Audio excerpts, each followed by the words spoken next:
இப்போ Sivakumar sir act பண்ணுற ஸ்டேஜிலெல்லாம் பாருங்கள், கதாநாயகிக்கு இம்பார்ட்டன்ஸ் இருக்கும்.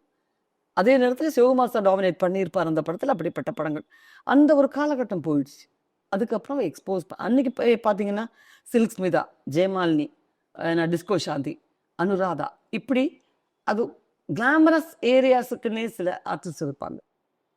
அது போய் ஹீரோயினே அந்த அந்த அந்த வேஷம் ஹீரோயினுக்கு வந்த உடனே அந்த மரியாதைகள் குறைய ஆரம்பிச்சிச்சு. ஆனா இந்த போக்கு எப்படி மாறணும்னு நீங்க நினைக்கிறீங்க? இல்லை, எக்ஸ்போஸ் பண்ணுறவங்களுக்கு தான் பணம் அதிகம்னும் போது அதில் அட்ராக்ஷன் வருது. ஆக்ட் பண்ண வர்றவங்களுக்கு நடிப்பு திறன் உள்ளவங்களை விட கிளாமர் எக்ஸ்போஸ் பண்ணுறவங்களுக்கு தான் பேமெண்ட் அதிகங்கிற ஒரு வரும் பட்சத்தில் அதுக்கு தான் அட்ராக்ஷன் வரும் இல்லையா? ஆனா சினிமாவுக்கு இது நல்லதா? இது நல்லது கெட்டதுங்கிறது என்ன, இது 1 ரூபா 2 ரூபா விஷயம் இல்லை.